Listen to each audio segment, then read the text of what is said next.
was really well lit the other day, actually. I was walking out, I was like, damn, that's pretty nicely lit. I kept walking anyway. It's like, come out of here.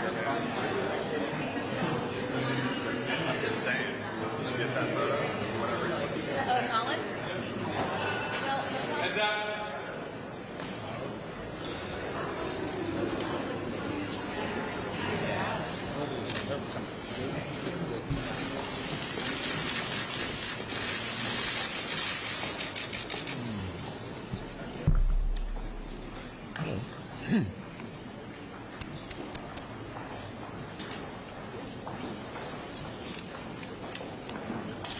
Well, it strikes me that there's no small amount of irony associated with the fact that the president is apparently being impeached in the House shortly for holding up aid to Ukraine, and at the same time, the Democrats are filibustering the defense bill, or say they're going to filibuster the defense bill, which we'll vote on later this week, which would provide for the assistance to Ukraine. With regard to the impeachment effort, I understand later today the Speaker is going to lay out a process which will outline what the House is going to do. We'll all be looking at that to see if it meets the normal due process standards you would expect to be provided to the President and his team, similar to what was provided to President Nixon and President Clinton in similar situations.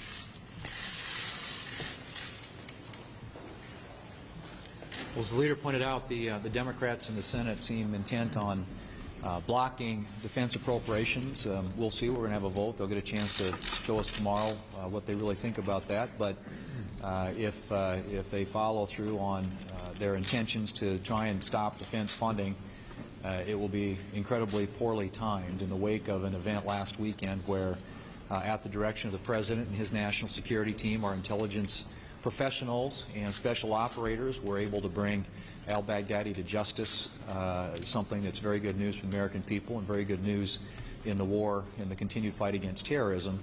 The Democrats have an opportunity to support our military. And, you know, the defense appropriations bill has the largest pay raise in over a decade for our troops, funds important weapon systems and readiness and preparedness for the challenges, the national security threats that we face around the globe. And so I would hope that they will come to their senses and realize that this is not the place to try and stop an appropriations bill. Defense is something that we all believe in. The American people understand how important it is, and I don't think it'll be lost on them if the Democrats carry through on their intents to block this bill. Coupled with the National Defense Authorization Act, the defense bill, which is something that for 58 years Republicans and Democrats have come together on every fiscal year. It's one of those areas of agreement where when it comes to defending the country, we've been able to work together, but that too now is bogged down in partisanship that's being carried out by Democrats both here in the Senate and the House. So let's hope that we can do better and that the Democrats will come to the conclusion that funding our troops, making sure that they get the biggest pay raise in a decade, is something that we all ought to be for. Well, the Democrats are obsessed with impeachment. They've been obsessed since the time that President Trump was elected. Actually, a full month before the President even took the oath of office, Elizabeth Warren and other Democrat senators were working on a roadmap to impeachment. And now they're trying to overturn and overthrow the results of an election by the American people. They're doing it in the cellar, in the shadows, in secret. And Republicans are focused on the sorts of things that actually move the country forward. As a result of the Democrats' obsession, they're not doing the things that are important, like paying the troops, funding the military. They're not doing the things that are important for all of us, like fixing our roads, fixing our bridges. All of these things are important, and yet the Democrats have even prevented us to get and pass the USMCA, important trade issues for our nation and our neighbors. Republicans are going to continue to be focused on the things we were elected to do, which is grow the economy. We want to continue to focus on a strong, healthy, growing economy, more people working, higher wages, and more opportunities for our children and our grandchildren. I talked a little bit at lunch today about the difference that circuit judges are making. confirmed in the first 3 years, or up to date in the Trump administration, 16 circuit judges. That's about twice as many as his 3 predecessors were able to get confirmed in the same period of time. And why does that matter? About 50,000 cases go to the circuit courts, the federal circuit courts. About 8,000 of those cases are appealed to the Supreme Court. Last year, the Supreme Court heard 77 of those cases. So of the well over 7,900 of those cases that were appealed, the constitutional law at the moment is determined by that circuit judge's decision unless the Supreme Court decides to establish some new criteria. It matters. We're making a difference there. The president appointing constitutional conservatives are making a difference, and I talked about a handful of cases that Trump appointees have decided that would be the kind of cases that you'd expect constitutional conservatives to decide. Al-Baghdadi's demise makes this world a much better place, folks.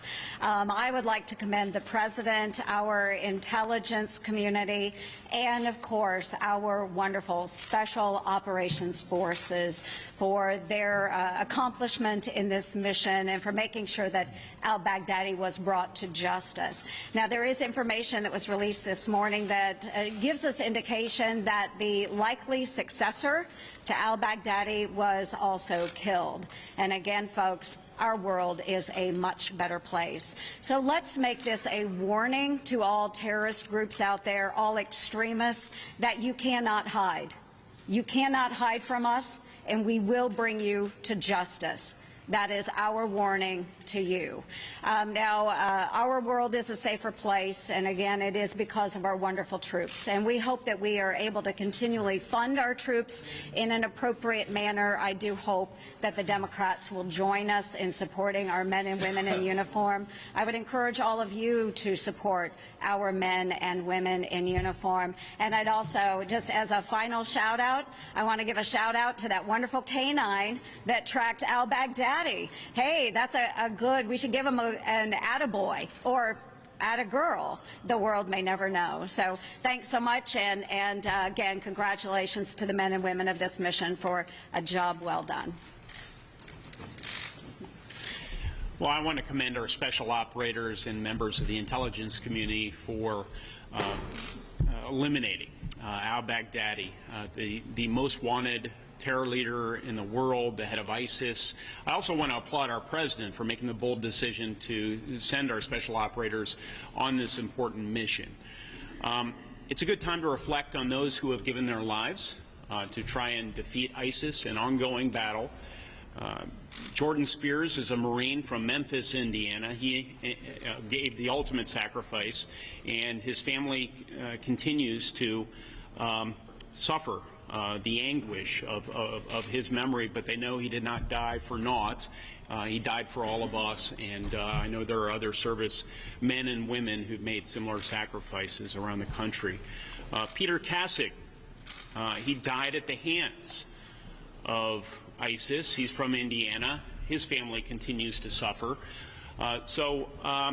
You know, this is a good win for America. Of course, I once again applaud the President for making this bold decision. We have to stay vigilant as a country, though, and that involves properly funding our military, something that we have before us this week in Congress. Semper Fidelis. Peter McConnell. Yeah, Senator McConnell. You signed on to Lindsey Graham's resolution about the House impeachment process. You talked about how we're going to have, prospectively, an impeachment trial here, and you will all be sitting as jurors. How could you be perceived as being a fair jurist if you signed on to that resolution condemning the House impeachment process? Yeah, the resolution is about due process, and it was critical, at least at that moment. We'll see what the House comes up with later today, about the way they were going to handle the case. Didn't deal with the merits, dealt with the process. So we'll have to take a look at what the House produces later today and see if it passes, frankly, the smell test of providing the kind of due process protections that the President and his team are certainly entitled to, just like President Nixon was, and President Clinton was. Senator Brown, Yeah. are you committed to bringing the resolution condemning the House process to the floor? Well, we haven't made a decision on that yet. I think the next step, as I just said, is to take a look and see whether the House is now going. Obviously, they've responded to the pressure that we put on them to try to handle this in a more transparent way that meets basic standards of due process that every American would be entitled to. You have in the past pushed back when others outside this body try to tell you how to change the filibuster or how to run a Supreme Court hearing. How then is it appropriate for the Senate to tell the House how to conduct an impeachment? We give them our advice all the time when we pass bills, when we critique their performance, and they do the same with us. Nancy? Do you view the House impeachment inquiry as illegitimate? Well, look, impeachment, as a practical matter, is whatever a majority of the House decides it is at any given moment. And it appears that the Democrats, emboldened by the new majority they've had this year, have been on this path for 3 years. The first headline I saw, I think it was in the Washington Post, before the president was sworn in, was that the impeachment process is beginning. So this is just further evidence that this is what they had in mind from the very beginning. Lieutenant Colonel Vindman says that what he heard on the president's call, that conversation with the Ukrainian leader, was so concerning that he worried that it might undermine U.S. national security. Does it concern you? Are you worried about the president's behavior at all? Look, I'm not going to question the patriotism of any of the people who are coming forward. The action is in the House now. We'll see whether they can, A, meet the due process standards, fundamental due process standards, and then see what they do. I think the vote that they're now going to have to open the impeachment inquiry will be very interesting. Will all the Democrats vote for it? But what do you make of these allegations? I said I'm not going to comment on the merits of what's going forward. We're watching what happens in the House, and we'll see whether they actually open this impeachment inquiry. Apparently they're going to vote on it later this week. It's going to be a very interesting vote.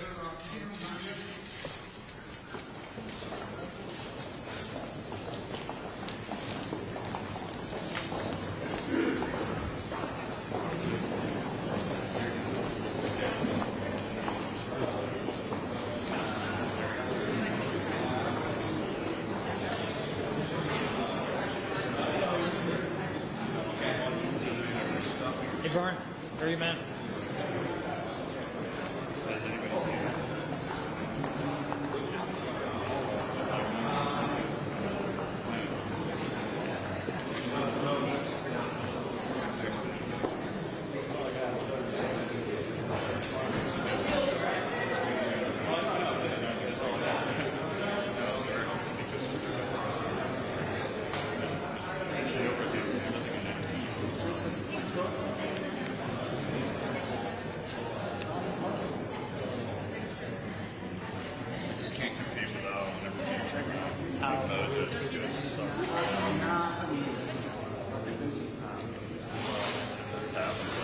Oh, I get it. It happens. I know it.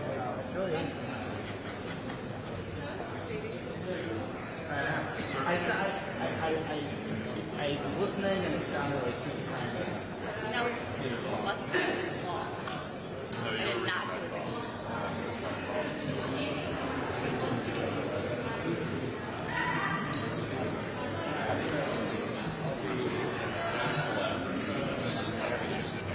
Is it the 24th?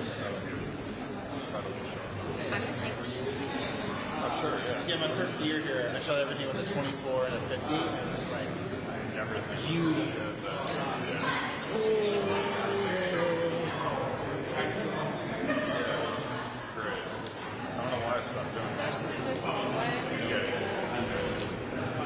It's not practical the way No, here it's like it opens up so many more places to we were at this hearing it wasn't that vote that anybody was for a hearing. All the family votes.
be do my job, I would do your it. job, but also like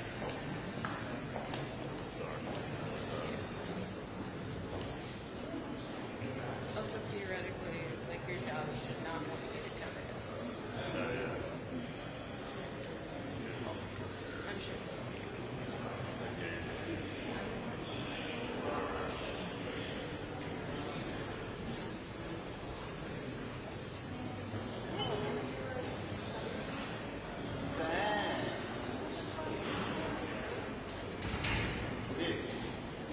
When you're hungry and you haven't worked for them in 6 weeks, put in that extra day step.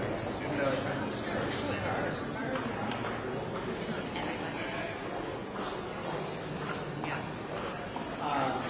I was already planning to shake him, but Tassos called me like February, and he was like, "Hey, your boy's not going to show up. A couple of weeks, he's going to show tomorrow." I was like, "Well, I need to go sunrise just in case." It's very like time sensitive, like give them just like options for the week.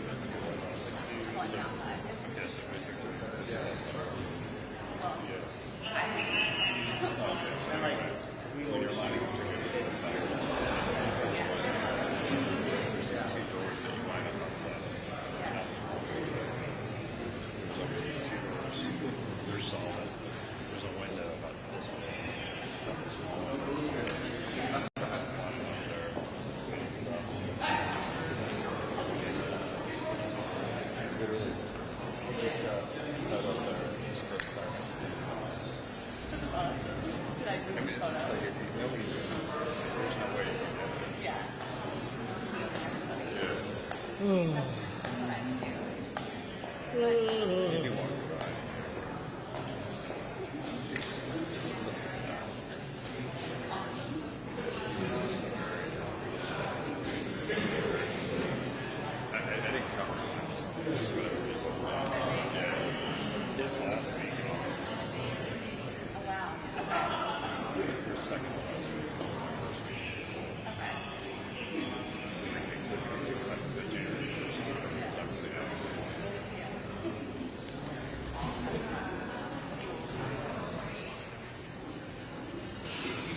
Okay, good afternoon, everybody. I'm proud to be joined by Senators Menendez, Hirono, and Kaine.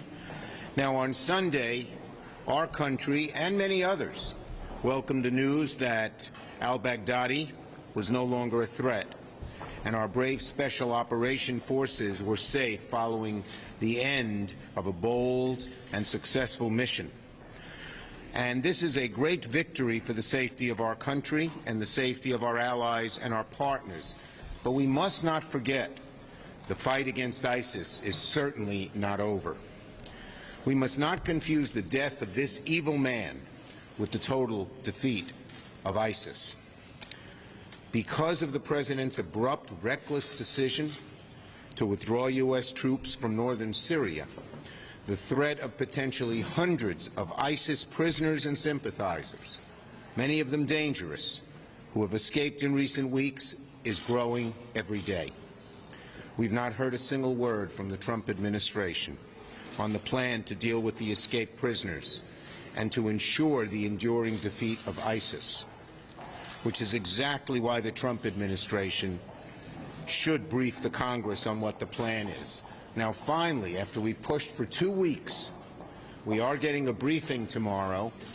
Secretary Esper, General Milley, and others will be there. Not Secretary Pompeo. He seems to be running away from talking to us. But they will be there, and we want to know a plan. ISIS is a danger to our homeland. As a New Yorker, I realize maybe better than anybody how small groups of evil people thousands of miles away can cause huge damage here in our homeland. We don't know how many of the 10,000 ISIS detainees, many of whom were hardened fighters, have escaped. We don't know where they've gone or if there's any plan to get them back into detention facilities. We don't even know what the plan is to keep those who are still there from escaping. And these are dangerous people. Dangerous to our homeland and our allies, dangerous to our troops and our interests, and President Trump's policy failure just gave them a get-out-of-jail-free card. For the sake of our national security, for the sake of the safety of our dear homeland, President Trump and his administration need to answer the questions. What's the plan? What's the strategy? We need to know what the plan is to keep America safe. We need real answers. And one other point, I read in the paper today how much the Kurds did in terms of getting al-Baghdadi, how they scouted out where he was, how they plotted where he comes and goes, how they even were able to get his clothing and blood samples so we would know the DNA and know it was him. And then for the President to pull the rug out from under the Kurds the way he did is going to go down in history as one of the bad marks, very bad marks, of American leadership. Senator Menendez. Thank you, Mr. Leader. We all owe an enormous debt of gratitude to the incredible work and accomplished mission of our special forces in eliminating al-Baghdadi from the face of the earth. He has met his maker, and the world is better off for it. His reign of terror, those who he led in ISIS, beheadings, rapes of women, terrorizing the region is well documented, and the world is better off because he is no longer with us. By the same token, I hope the President can understand that it's not time to put a mission accomplished banner over the White House. The end of bin Laden was not the end of al-Qaeda, and the end of al-Baghdadi is not the end of ISIS. ISIS is still a challenge to the national interest and security of the United States. As the Department of Defense Inspector General has testified before Congress, there are at least 14,000 to 18,000 fighters in the Syria region alone, not to mention other nearby countries which have ISIS fighters. If you consider the 10,000 that have been detained by the Kurds, if the Kurds have to defend themselves at the end of the day versus worry about detaining ISIS prisoners, you have a reconstituted force of nearly 30,000 ISIS fighters. That is a clear and present danger to the national interests of the United States. We have been asking for and cannot get what is the definitive strategy to defeat ISIS by this administration. We cannot get a Secretary of State to come before the Senate Foreign Relations Committee or even to come into classified opportunities to understand what is the coalition that is being put together to continue to defeat ISIS. And it is incredible for me to hear the President's first words is that of recognizing Vladimir Putin and Russia. Outsourcing the national security of the United States to Vladimir Putin is not an option, is not an option. And failing to tell the leaders on both sides of the aisle about such an operation is, while you're complimenting Russia, speaks volumes about what the administration's thinking is. And lastly, in a related note, I think it's despicable to question the loyalty and the patriotism of Lieutenant Colonel Vindman, an Iraq War veteran, a Purple Heart recipient, simply because of his heritage. Simply because of his heritage. When I think of the national security of the United States, I think of people like Lieutenant Colonel Vindman. And we should be praising him, not defiling him as the President and his supporters are doing. Senator Bruno.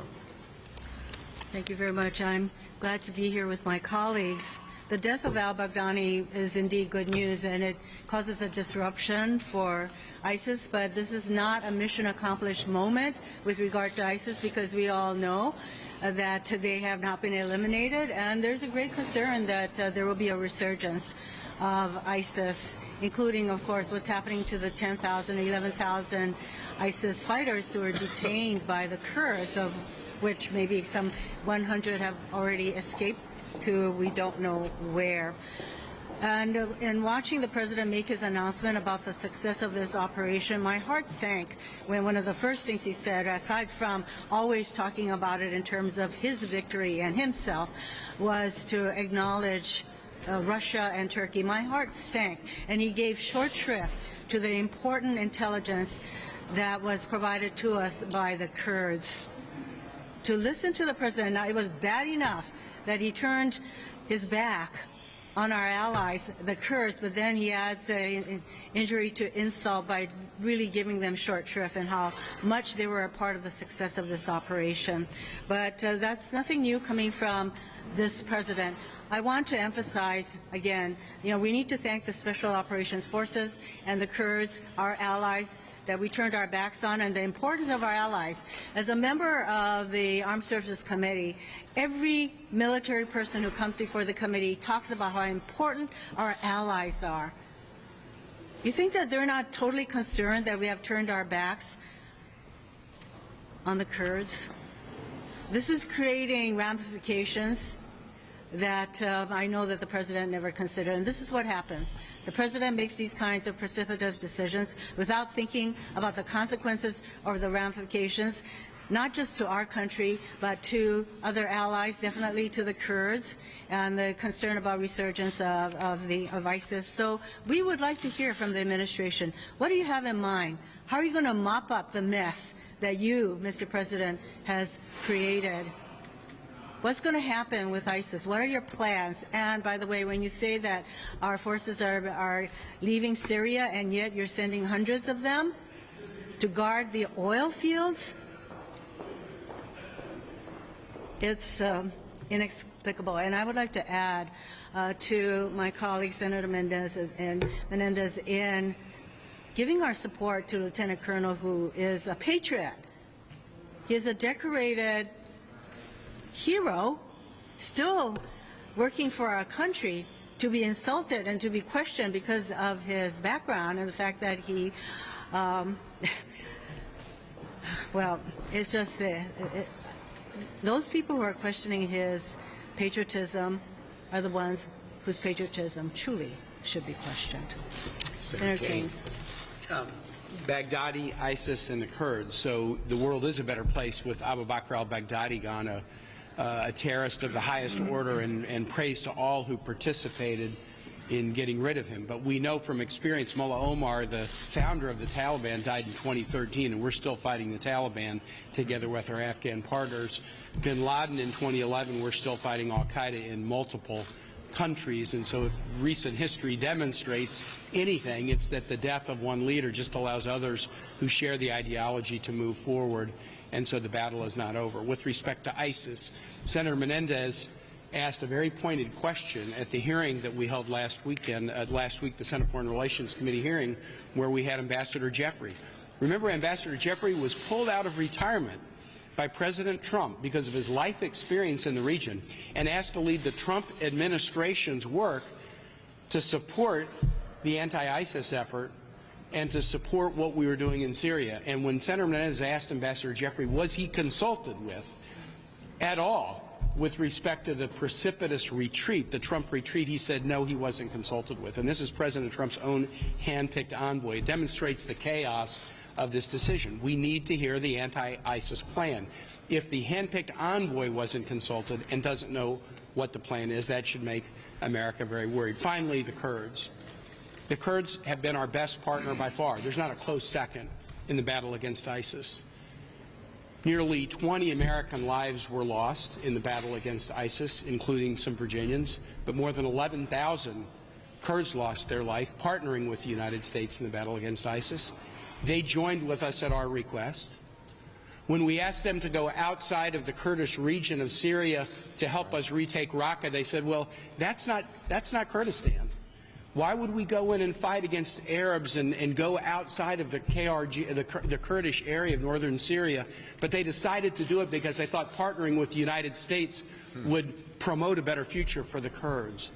When we asked them to destroy the defenses that they had along the Kurdish border with Turkey, making them more vulnerable to Turkish attack, they said, wait a minute, this will leave us defenseless, but with the United States as a partner, we think we can do this and we will be safe.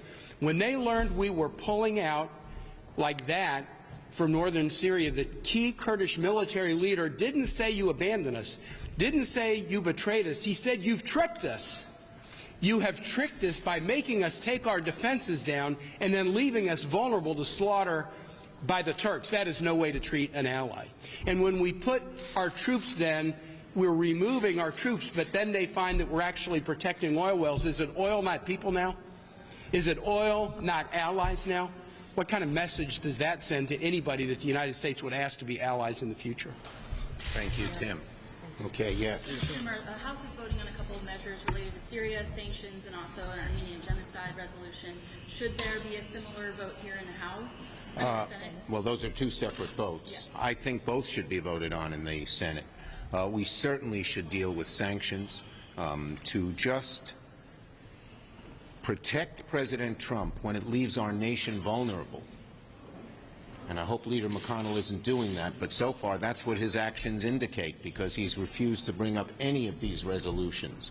The only reason not to do them, I don't even think he's opposed to them ideologically, is to protect President Trump when we know President Trump has made so many mistakes. On Armenian genocide, I've been a believer of this for a long time. Turks don't like to hear it because the truth hurts. And if we don't stand up to one genocide, we won't stand up to any. Will there be a push here by Yes, Burgess, go ahead. Will the defense appropriations bill pass this week? And also, what's your sort of take on the broader task of funding the government? The defense bill won't pass this week. I mean, Leader McConnell stretches the truth so.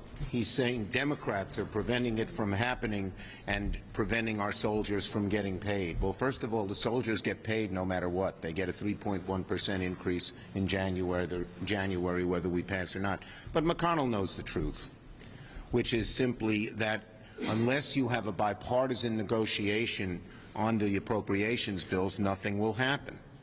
And we've shown him that. He originally wanted to have 5 bills in the first minibus. We told him that Milcon, which took money away from our soldiers and their families and put them into the wall, we couldn't vote for that.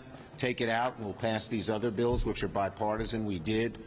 He hasn't done that with defense yet, or HHS, so those will not pass. But hopefully our Republican friends, many of whom don't want to see our cause of defense and the cuts in defense, will realize now that it's time to negotiate. As for the government's funding the government, look, I believe left to our own devices, Congress could work out an agreement to quickly fund the government. But I'm increasingly worried that President Trump may want to shut down the government again because of impeachment, an impeachment inquiry. He always likes to create diversions. I hope and pray he won't want to cause another government shutdown because it might be a diversion away from impeachment. It's very worrisome to me. Yes. Senator McConnell does not want to discuss at the microphones the impeachment case against the president, at least on the merits. He wants to discuss the process, but not the merits. I'm wondering if you and your sense of your colleagues on the floor, in the gym, anywhere, do you think that there's a realistic chance that the Senate actually, when it comes down to it, consider actually really removing the president?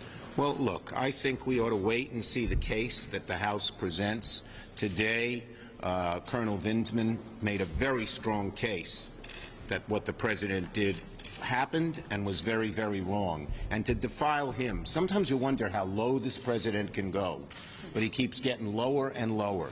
And many of our Republican colleagues and some in certain news media just follow him. I saw last night they accused Vindman of espionage. That was despicable, despicable. A man who's gotten a Purple Heart and served us in Iraq. So the bottom line is that they realize that their defenses are declining. And so first it was procedural. And now Speaker Pelosi has met their major procedural objections. They're having a vote today. It's a vote to continue the investigation, the impeachment investigation. And they're also having public hearings. So this idea that we won't be able to hear from somebody, the whistleblower is now being corroborated by somebody who's on the phone and who was on that call and has impeccable credentials. So we've got to wait till this case moves forward and forward and forward. When you're in the gym, you hear a lot of Republicans talk a lot differently about President Trump than they talk about him publicly. Leader Schumer, have you had any effort to have a conversation with the leader about an impeachment trial and the structure? I know we've asked you about that in the past. He has not had it. And if you did, what would you ask for specifically? Well, we want a fair proceeding. We want a balanced proceeding. We hope that Leader McConnell will come talk to we Democrats about how to do it. He hasn't done that yet. Thank you, everybody. Thank you.